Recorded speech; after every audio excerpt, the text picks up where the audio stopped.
Bismillahirrahmanirrahim. Assalamualaikum warahmatullahi wabarakatuh. Alhamdulillahi hamdan yaliqu bijalalihi wa 'azamatihi. Wa asyhadu an la ilaha illallah wahdahu la syarika lah fi uluhiyatihi wa asma'ihi wa sifatihi wa rububiyyatihi. Wa asyhadu anna Muhammadan 'abduhu wa rasuluhu khairu bariyatihi sallallahu alaihi wa ala alihi wa sahabatihi وسلم تسليما كثيرا أما بعد.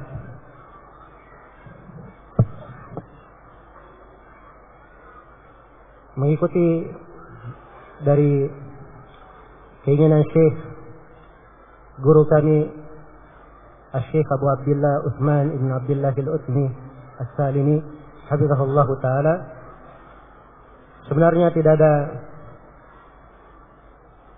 tetesan air setelah aliran sungai yang deras, dan tidak ada kalimat di belakang kalimat orang-orang yang merupakan ulama kita dan orang-orang yang dituakan di tengah umat.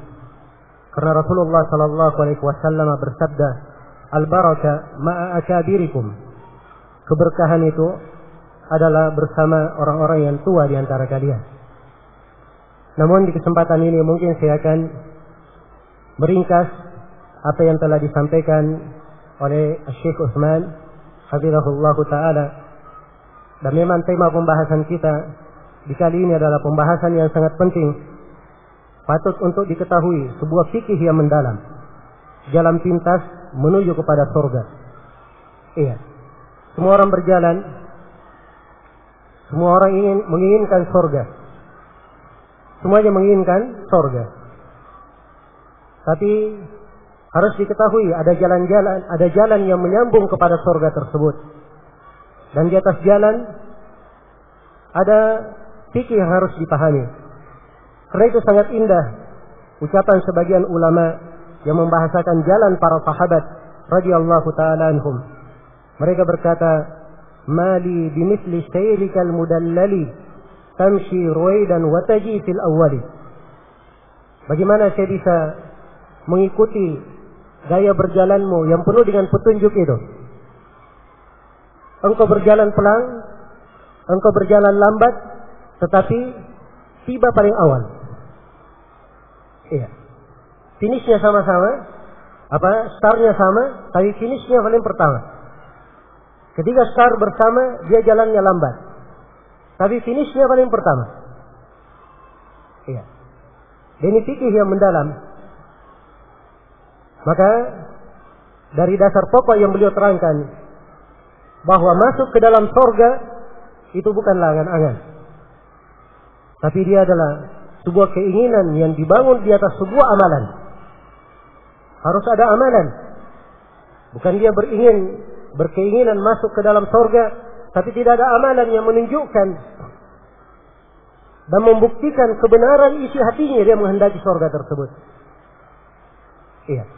Dan surga itu diberikan berdasarkan amalan. Allah Subhanahu wa taala berfirman, "Wa tilkal jannatu uristumuha bima kuntum ta'malun." Itulah surga yang kalian warisi disebabkan karena perbuatan kalian sendiri. Dan tadi Syekh Utsman telah menyinggung tentang hadis seorang sahabat yang ditawari oleh Nabi sallallahu alaihi wasallam, "Mintalah apa yang kamu inginkan." Maka sahabat ini berkata, "Ya Rasulullah, as'aluka murafaqataka fil jannah." Ya Rasulullah, saya mohon kepadamu supaya saya bisa menemanimu di dalam surga. Perhatikan bagaimana semangat para sahabat, keinginan mereka surga selalu di dalam diri mereka. Sebab itulah hakikat dari kehidupan. Iya. Wa mal hayatud dunya illa la'ibu wa lahu wa inna ad-daral akhirah la hiya al-hayawan law kanu ya'lamun. Sungguhnya kehidupan dunia ini hanyalah permainan dan senda gurau. Dan hakikat dari kehidupan itu adalah kehidupan akhirat. Itulah hakikat dari kehidupan, andai kata mereka mengetahuinya. Maka para sahabat demikian semangat mereka. Sahabat ini memohon kepada Nabi sallallahu alaihi wasallam agar supaya bisa mengawani, mendampingi Nabi di surga. Maka kata Rasulullah sallallahu alaihi wasallam, "Fa'inni ala nafsika bi kathratis sujud." Kata beliau, bantulah saya untuk mendoakan kepada Allah agar dikabulkan permintaanmu dengan cara engkau membantu dirimu sendiri, yaitu dengan memperbanyak sujud kepada Allah. Harus ada amalan. Dia memperbanyak sujud kepada Allah. Dan ketika Rasulullah sallallahu alaihi wasallam, sebagaimana juga disebutkan oleh Syekh Utsman, ketika beliau menyebutkan hadis bahwa akan ada di antara umat ini 70,000 yadkhuluna al-jannah bighairi hisabin wal adab, 70,000 orang dari umat ini masuk surga tanpa hisab dan tanpa adab. Tidak ada perhitungan, tidak ada siksaan, langsung masuk surga. 70,000 orang. Dan disampaikan tadi oleh Syekh bahwa di hadis yang lain diterangkan bersama setiap 1,000 ditambah lagi 70,000 dan ditambah 3 cidukan dari cidukan tangan Allah Subhanahu wa taala. Iya. Dan itu adalah hadis yang sahih dari berbagai jalur periwayatan. Sebagaimana disahihkan oleh Syekh Al-Albani dan selainnya. Baik. Maka mendengarkan hadis ini, para sahabat radhiyallahu taala anhum, mereka membicarakan makna hadis, siapakah yang selamat ini? 70,000 orang ini siapa? Di antara mereka ada yang berkata, oh mereka ini mungkin adalah orang yang lahir dalam keadaan Islam, tidak pernah berbuat kesyirikan. Di antara mereka ada yang berkata, oh ini mungkin adalah orang yang memiliki jasa yang sangat besar di dalam Islam. Perhatikan pikiran mereka semuanya mengarah kepada amalan. Tidak ada angan-angan di kalangan para sahabat. Dan itulah surga bagi siapa yang menginginkannya. Harus ada amalan bagi seorang hamba. Dan dasar pokok bagi siapa yang ingin meringkas jalannya menuju kepada surga, dia ingin memperoleh apa yang dijalani oleh para sahabat radhiyallahu taala anhum, pokok dasarnya adalah seorang hamba memiliki 2 kekuatan sebagaimana yang disebutkan oleh Ibnu Al-Qayyim rahimahullahu taala. Dan 2 hal ini semuanya sudah diterangkan oleh Syekh Utsman hafizahullahu taala, yaitu kuwatun ilmiyah wa kuwatun amaliyah. Harus ada kekuatan dari sisi keilmuan dan harus ada kekuatan dari sisi amalan.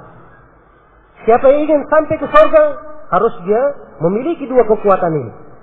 Siapa yang sempurna pada dirinya 2 kekuatan ini, maka akan lebih didekatkan surga itu kepadanya. Karena itu Rasulullah sallallahu alaihi wasallam bersabda dalam hadits Abu Hurairah yang diriwayatkan oleh Imam Muslim, "Man salaka tariqan yaltamisu fihi ilman, sahhalallahu lahu bihi tariqan ila al-jannah." Siapa yang menempuh sebuah jalan yang dia mencari ilmu di dalamnya, maka Allah akan memudahkan untuknya jalan menuju kepada surga. Akan dimudahkan untuknya jalan menuju kepada surga. Iya. Dengan ilmu agama ini akan ringkas jalannya menuju kepada surga. Sebab beda antara orang yang berilmu dan tidak berilmu. Qul hal yastawi alladhina ya'lamuna wal ladhina la ya'lamun? Allah berfirman, apakah sama orang yang mengetahui dan orang yang tidak mengetahui? Jawabannya tidak sama. Iya, tidak sama. Maka harus dibangun di atas ilmu. Andai kata seorang misalnya dia sholat duhur 10 rakaat. Iya. Dia sholat duhur 10 rakaat. Apakah diterima sholatnya atau tidak? Jawabannya tidak diterima. Yang diterima hanyalah sholat duhur 4 rakaat saja. Sedikit, tapi sesuai dengan ilmu, sesuai dengan tuntunan, itulah yang diterima. Itulah yang diterima.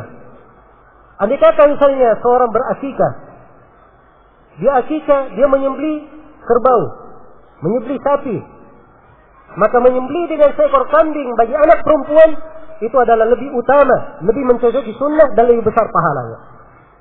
Dan sebagian ulama menganggap tidak syah menyembelih dengan selain apa? Selain kambing. Maka harus dipahami. Iya. Dengan ilmu ini seorang akan meringkas jalannya. Dia akan pandai melihat di mana letak-letak amalan yang dengannya memperbesar pahalanya. Iya. Dan ini hanya bisa dipahami kalau dia mempelajari ilmu agama. Saya berikan beberapa sudut yang sudah diterangkan oleh Syekh. Di antara sudut tersebut adalah keimanan kepada Allah Subhanahu wa taala. Tauhid, keyakinan yang benar dan keikhlasan kepada Allah Subhanahu wa taala. Keyakinan ini, keimanan ini adalah kunci segala kebaikan. Itulah yang memperbesar amalan. Karena itu kata sebagian salaf, rubba amalin sagirin tukabbirhun niyah, wa rubba amalin kabirin tusabbirhun niyah. Kadang sebuah amalan besar, tapi amalan ini menjadi kecil karena niatnya. Dan kadang amalan kecil, tapi menjadi besar karena niatnya. Menjadi besar karena niatnya. Ya. Karena itu kalau kita lihat kepada kehidupan Abu Bakar As-Siddiq radhiyallahu ta'ala anhu, beliau adalah seorang sahabat. Iya. Bersedekah, berpuasa, berjihad. Sahabat yang lainnya juga seperti itu. Bersedekah, berjihad, sholat. Tapi kenapa Abu Bakar yang paling utama, yang paling afdal? Kata sejumlah ulama, ma sabaqakum Abu Bakrin bikathrati salatin wala siyam, walakin bi syai'in waqara fi sadrihi. Sungguhnya Abu Bakar ini tidak mengalahkan kalian, tidak mendahului kalian dengan banyaknya dia salat, banyaknya dia berpuasa. Tapi dia mendahului kalian dengan sesuatu yang bercokol di dalam dadanya. Iya. Keimanan, tauhid, keikhlasan, ini adalah nilai pokok yang membuat amalan itu terjaga, dilipat gandakan dan dibesarkan oleh Allah Subhanahu wa taala. Seorang walaupun beramal dengan amalan apapun, sebanyak apapun, ya, kalau tidak disertai dengan keikhlasan dan tauhid, amalannya tidak diterima oleh Allah Subhanahu wa taala. Allah ibaratkan di dalam Al-Qur'an, "Wa qadimna ila ma 'amilu min 'amalin faja'alnahu haba'an mansura." Kami hadapi amalan yang mereka lakukan, lalu kami jadikan amalannya bagikan debu yang berterbangan. Tidak dianggap oleh Allah Subhanahu wa taala. Karena itu, peliharalah keikhlasan ini. Karena itu, peliharalah keikhlasan ini. Dan syaitan sangat bersemangat seorang muslim dan muslimah dipalingkan dari keikhlasan. Karena itu dia berkata, iya, qala rabbi bima aghwaytani la uzayyinanna lahum fil ardi wa la ughwiyannahum ajma'in illa ibadaka minhumul mukhlasin. Kata iblis, wahai Rabbku, karena engkau telah menyesatkan aku, maka saya akan membuat tipu daya kepada manusia dan saya akan menyesatkan mereka semuanya, kecuali hamba-hamba engkau yang ikhlas kepadamu. Perhatikan, keikhlasan ini apabila ada pada seorang hamba, ini akan memperbaiki jalannya, memperbesar amalannya, mempercepat langkahnya menuju kepada surga Allah Subhanahu wa taala. Iya. Maka ini dari pokok-pokok hendaknya dipelihara. Demikian pula kesabaran, kesyukuran. Ini dari amalan-amalan yang agung. Yang dengan amalan tersebut diberikan kelapangan. Tentang sabar Rasulullah bersabda, "Wa may yatasabbar yusabbiruhu Allah, wa ma u'tiya ahadun ata'an khairan wa awsa'a min as-sabr." Siapa yang bersabar, Allah akan membuatnya sebagai orang yang bersabar.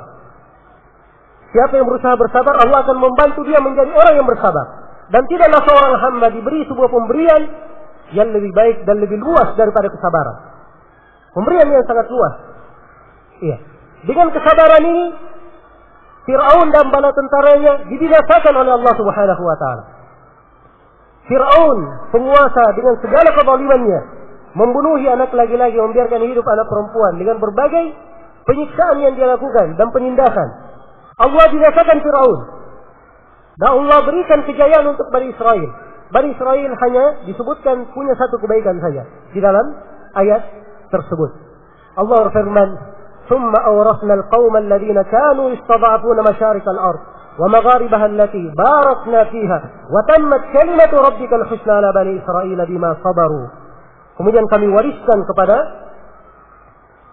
kaum yang dulunya mereka tertindas di atas muka bumi. Kami wariskan kepada mereka bumi ini dari timur sampai baratnya. Dan telah sempurna kalimat indah dari Rabbmu untuk Bani Israel. Kenapa? Bima sabaru, karena mereka bersabar. Karena mereka bersabar. Karena itu kewajiban seorang muslim dan muslimah adalah bersabar di dalam kehidupan, bersabar di dalam amalan salih, bersabar di dalam meninggalkan apa yang dilarang. Dia bersabar di dalam menerima ketentuan Allah Subhanahu wa taala. Iya. Dengan kesabaran ini akan memperbesar dan mempercepat langkahnya kepada surga. Dan banyak lagi sudut-sudut. Ya, Syekh terangkan tadi berkaitan dengan masalah membaca Al-Quran. Sebab ini dari amalan-amalan yang membedakan dengan yang lainnya. Amalan ringan gampang dikerjakan, tapi pahalanya luar biasa. Kalau kalimat-kalimat zikir saja, kata Nabi sallallahu alaihi wasallam, alhamdulillah tamlaul mizan. Kalimat alhamdulillah pahalanya memenuhi timbangan. Subhanallah walhamdulillah tamla'ani atau tamla'u ma bainas samai wal ardh.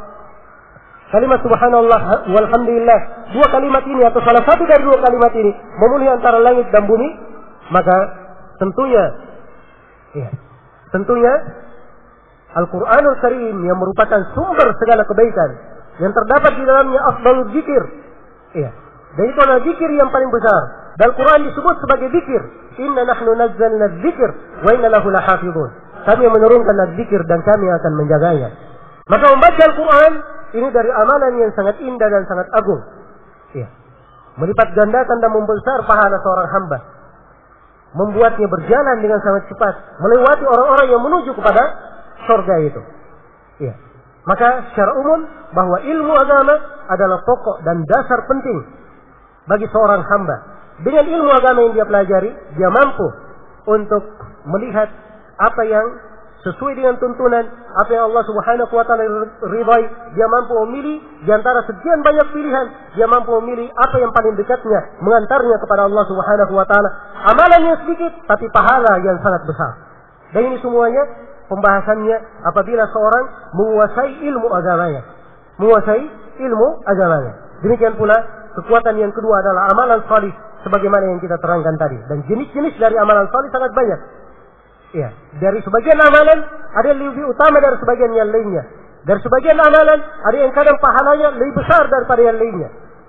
Karena itu orang-orang yang berjihad di jalan Allah, kalau jihadnya jihad yang benar, bukan jihad-jihadan seperti yang diterangkan tadi oleh Syekh. Itu bukan disebut jihad sebenarnya, disebut jahat. Kalau jihadnya jihad yang benar, maka itu adalah jalan pintas menuju ke surga, benar. Tapi jihad para ulama dengan menyampaikan ilmu itu lebih agung dan lebih besar lagi karena kemanfaatannya lebih besar. Karena itu kata sejumlah dari as-salaf, wa midadu ma tajri bihi aqlamuhum azka wa afdalu min dami syuhada'i ya talib ilmin nabi Muhammadin ma antum wa siwakum bisawai. Tinta-tinta yang dengannya pena-pena mereka mengalir itu lebih suci dan lebih afdal dari darah orang-orang yang mati syahid. Wahai para penuntut ilmu Nabi Muhammad, sungguhnya kalian dan selain kalian tidaklah sama. Karena itulah keutamaan ilmu sangat banyak diterangkan di dalam Al-Quran dan Sunnah Rasulullah Sallallahu Alaihi Wasallam.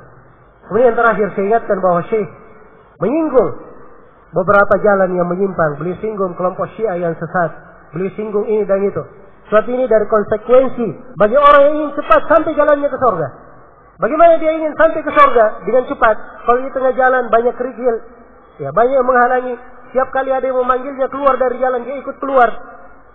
Maka dia harus fokus di atas jalan, lurus jalannya. Karena itu harus diingatkan. Apa-apa yang bisa membahayakan seorang, bisa melalaikannya, memalingkannya dari jalan yang menuju kepada surga, itu dari kewajiban ulama untuk mengingatkannya.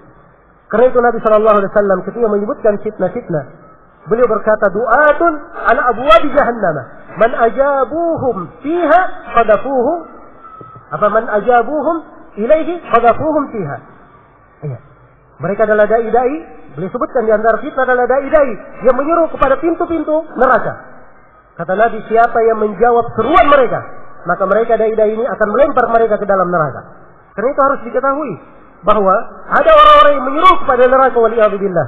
Dan sebagaimana dimaklumi bahwa hidup ini, tuntunan ini di dalam kehidupan manusia ada jalan petunjuk, ada jalan kesesatan, ada jalan menuju kepada surga, dan ada jalan menuju kepada neraka. Karena memang pada hari kiamat hanya ada dua golongan. Faminhum syaqiyyun wa minhum sa'id. Di antara mereka ada yang beruntung dan di antara mereka ada yang merugi. Fariqum fil jannati wa fariqum fis sa'ir. Satu kelompok di dalam surga dan satu kelompok di dalam neraka yang menyala-nyala. Dan Allah firman, wa annahu huwa abhaka wa abka. Dan pada hari kiamat ada yang Allah membuatnya tertawa dan ada yang Allah membuat dia menangis. Hanya ada dua golongan pada hari kiamat. Karena itu dua jalan. Seorang hamba pandai untuk memilah antara dua jalan ini. Pandai untuk memilah antara dua jalan ini. Dan Rasulullah sallallahu alaihi wasallam bersabda dalam hadits Abdullah bin Amr bin As yang diriwayatkan oleh Imam Muslim, "Innahu lam yakun nabiyyun qabli illa kana haqqan 'alaihi an yadulla ummatahu ala khairi ma ya'lamuhu lahum wa yunzirahum an sharri ma ya'lamuhu lahum."